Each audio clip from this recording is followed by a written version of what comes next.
All right, so this is my next video in my journey, ADHD, ASD journey, and I'm going to talk a little bit about the effects and the benefits and negative effects of the medication that I'm on, Vyvanse. And before I get there, I thought I'd just share a quick example of how ADHD has affected my life, and also ASD.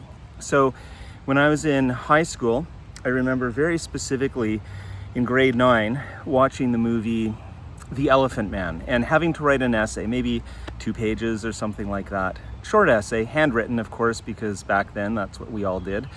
And I could not for the life of me write essays. I mean, this was true in grade 7 and 8, true in grade 9, true in grade 10, etc. And so I really struggled with this. And what I mean by that is I would procrastinate, I would get distracted, I would forget. And this is kind of like the 3 themes of my life with ADHD: procrastination, distraction, and forgetting. And so if you don't have ADHD, it's hard to really understand just how bad it is and how much those things can affect your day-to-day life and your functionality. Now, I ended up finishing an essay. It was literally like 4 or 5 handwritten lines on a quarter of a page, and I handed it in, but it was late, and I don't remember what the mark was that I got on it, but it was probably like 2 out of 10 or something like that. And I think, you know, this was just how it was for me with essays in English and social studies.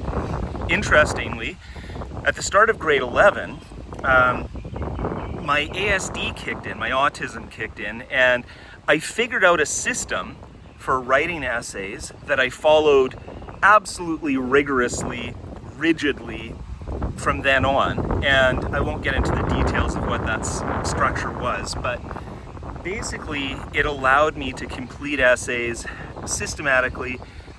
They were well done, and I would usually get A's on them, 80% or low 90s. And I started enjoying doing essays because I had this system. And whether it was English or social studies, it basically amounted to nitpicking. Just gonna be honest about that. It was very academic. Now,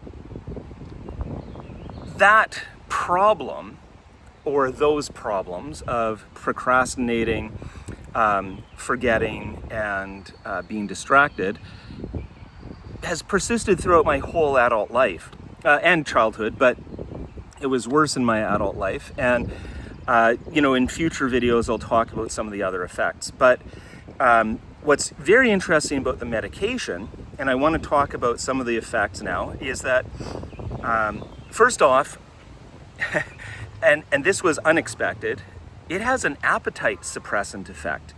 And to me, that's really interesting because all my life I've struggled with eating and, massively snacking, overeating, feeling like I had to finish everything that was in front of me.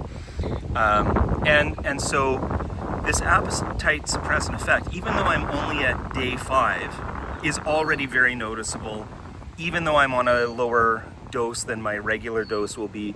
And I'm both a little excited about it and a little bit nervous about it because part of my intention was eventually to get off the medication and just have created systems and so forth.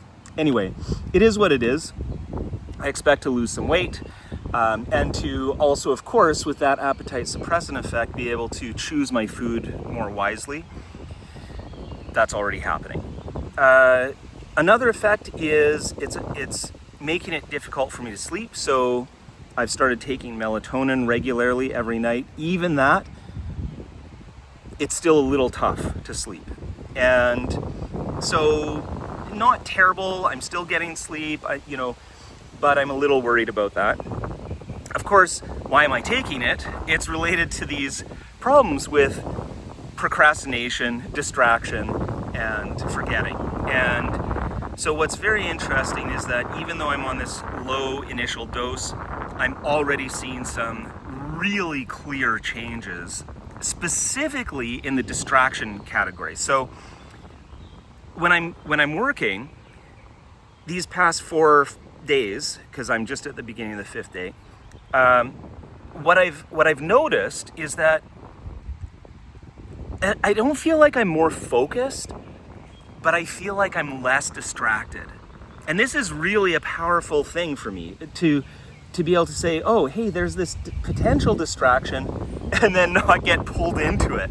And to sort of have this, let's call it a little bit more calmness in terms of getting stuff done that I know I should get done.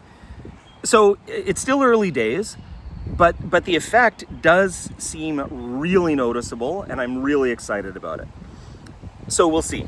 Now, I want to mention a couple things about what I'm planning for future videos. So number one, at some point really soon, I'm going to share the details of my diagnosis for ADHD and ASD. Like the actual stuff that the psychiatrist wrote down about my assessment. And I think this is going to be interesting for a lot of people, because even though I've been watching videos about ADHD and ASD for a long time, I haven't seen anyone actually share those details. And so that's in a future video coming up.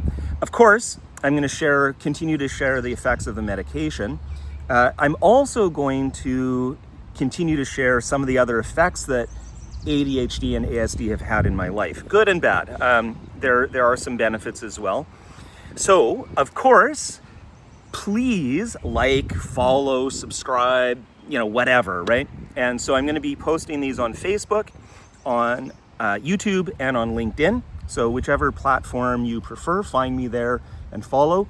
And this is just meant to be helpful for people who might be thinking about the same things, especially, middle-aged adults getting prescribed this stuff or getting diagnosed with these things. Today, I feel really fortunate because today is a Baha'i holy day. And what that means is I don't work today. It's Wednesday, midweek. And so I'm out in the morning doing a bike ride. And I'm really, really happy to be out in what's not the most beautiful day, but I'm out with my trusty bike and just having a great ride. So hopefully see you. And of course, if you want, you should send me a message, DM me, share a story.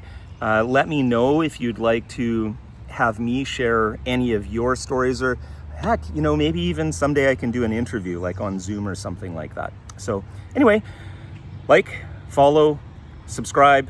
See you soon.